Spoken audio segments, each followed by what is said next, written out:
Crumbl cookies, the phenomenon. Internet sensation. These have to be the most popular cookies in the US right now, and I don't buy it. Almost every single time, with few exceptions, I've gone to Crumbl, been excited about the flavors, and left horribly disappointed. They're not that good. They're really not that good. I think there's room for improvement. We are going to go by the Crumbl cookies lineup for this week and see if we can make them better and cheaper. Let's go.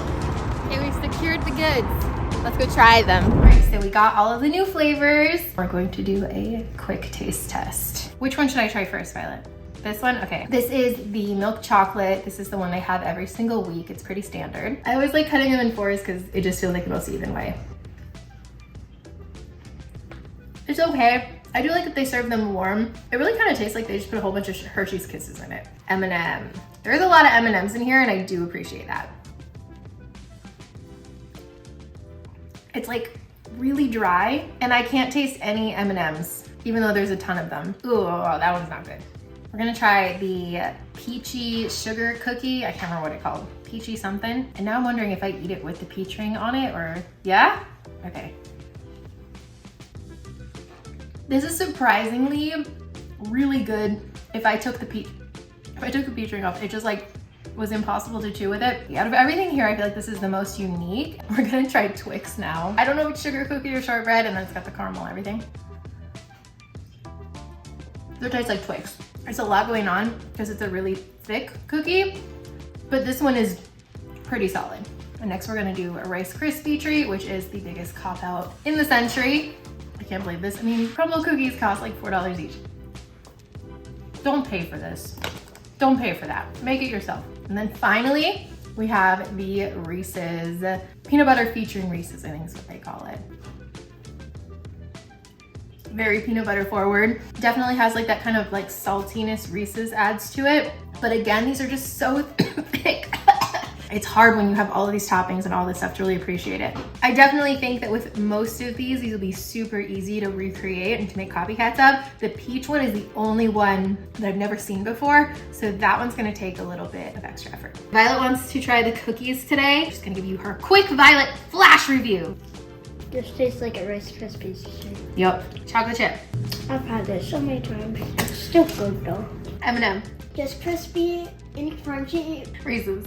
Way too peanut buttery. Twix. And then peach.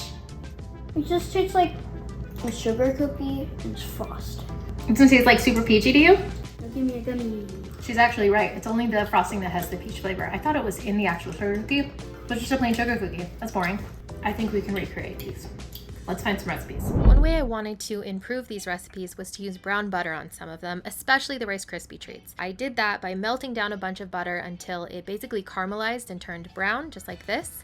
Super easy, and then you just let it cool. We're going to do Rice Krispie treats first, and I feel like we barely even need to be showing you how to make this. Every box has the recipe on the back. We're going to use a couple tablespoons of the brown butter that we made, a bag of mini marshmallows, and then I think 6 cups of Rice Krispies, something like that. And then I also bought dehydrated marshmallows off of Amazon so that these could be very similar to the ones from Crumbl. These take no baking talent whatsoever. You're literally just going to melt the marshmallows into the pan. They're going to get all melty and gooey, and then you're going to mix it in with the Rice Krispies and the mini marshmallows and then put it into a container. This is an 8x8 pan, but really whatever you'd like to do. I like to spray my hands with nonstick spray to press it down, and then you can just turn it into cookie shape if you want it to look just like Crumbl, but I like keeping it just in the pan. These ended up looking essentially identical. I actually like mine better because Crumbl presses them together too much and then they don't taste as good. So make these yourself. Next, we're doing the Reese's cookies. The recipe that I found is a very solid recipe, and these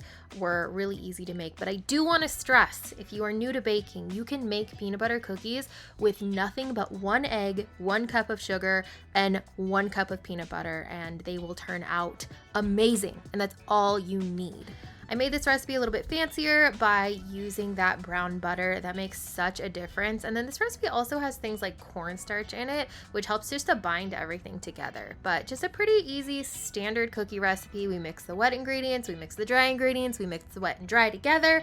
And here's me foolishly buying individually wrapped Reese's and having to individually unwrap every single one so that we can mix them into this recipe. This is the downside to store pickup, because I ordered all of this online from Walmart and then went to pick it up and realized that I bought all this snack size individually wrapped stuff. That's a pain. But anyways, we prevailed, mixed it all in, sectioned all this out, and then put it in the fridge for a good half hour so that it could firm up a little bit. So I just flattened them a little bit so that I knew what size they would be, baked them at 350, and they look beautiful.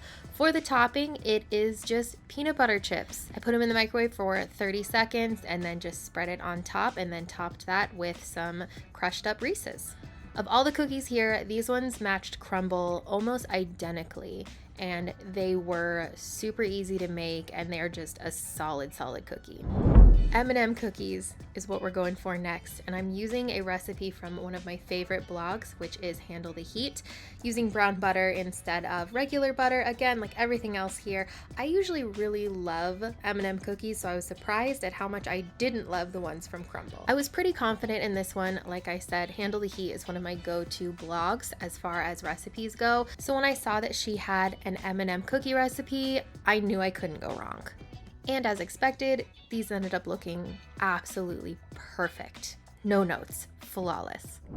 The Twix cookies were the most finicky out of everything. This is my first trial run. This recipe actually said that it was a straight Crumbl copycat, and I don't know what this is, but something went very wrong. Tried again with a different recipe that was just Twix cookies. It wasn't Crumbl or anything like that, and they're more of a shortbread consistency. These ones definitely held together and had a much better texture than the first recipe. I don't know what went wrong. Like, I keep trying to think about it, but they had the they felt like wet sand.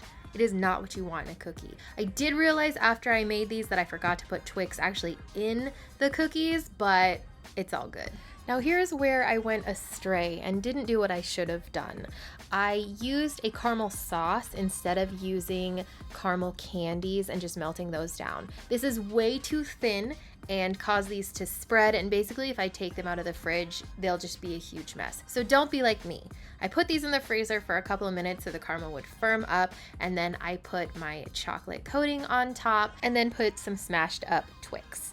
Overall, they look pretty good. I should have referenced what the Crumbl ones look like because the Crumbl ones have less caramel, and also their caramel didn't spread everywhere, but still pretty comparable.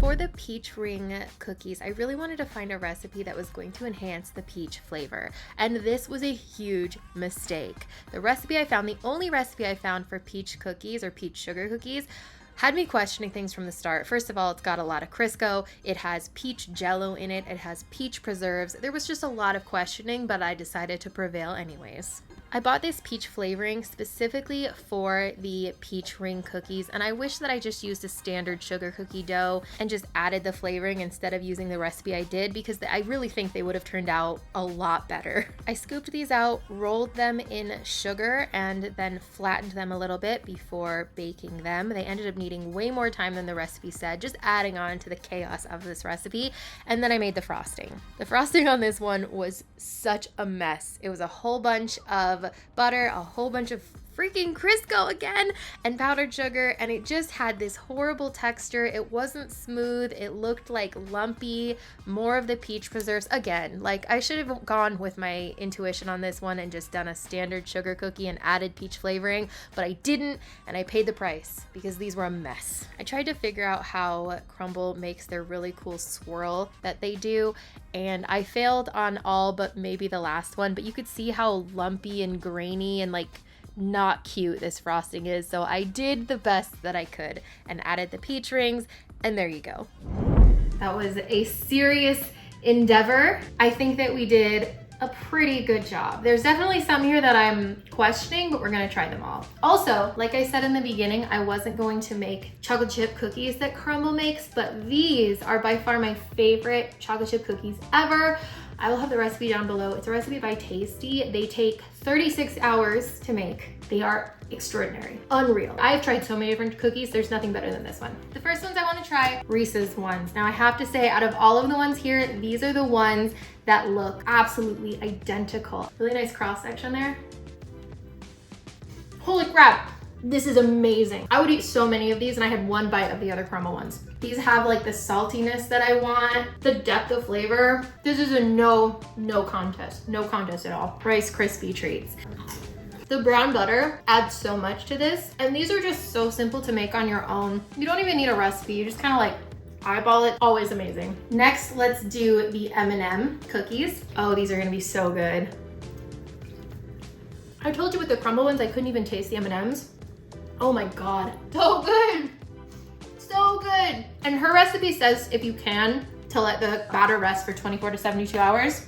I didn't, and these are amazing. If I let them rest, oh my God, that is so good. Let's do the Twix ones. The Twix ones were, as you saw, a little bit of a trial and error, but I think we got there in the end. But they look good. They look really good. They look a lot better than the first trial ones we did. This is much more of a shortbread cookie than the Crumble ones were, so it tastes more like how a Twix actually does instead of being like a sugar cookie. I will say though, if I was gonna make them again, I would probably do a little bit more sugar and less flour, because they do taste a little bit floury. And then of course, the other thing is that the caramel I used definitely is a little bit too liquidy at room temperature. So these ones would have to stay in the fridge for sure. Last and probably least, the peach ring cookies. I do not have faith in these. That recipe was super weird. There was a lot of Crisco. I don't work with Crisco. There's peach jello in there and peach preserves. I finally, after 4 tries, got the little swirliness to look okay. I'm gonna remove the peach ring because I learned last time that that's just not it. There's gonna be a lot more peach flavor than the Crumble ones, I know that, but I just don't know if peach is meant to be a cookie. And I'm right. If I was gonna make these again, it would be a sugar cookie with a little bit of that peach extract. This ain't it. Ugh. Okay, so 3 out of 5. I will say. The Twix, I feel like that could be improved on. It's not bad. Peach, never again. But the M&M, Rice Krispie, and peanut butter are solidly leaps and bounds and miles above Crumble. If you tried this week's Crumble cookies, tell me which ones you liked or which Crumble cookies we should do next time, because I know they have like thousands of them. Thank you so much for watching, subscribing, all that jazz. See you later.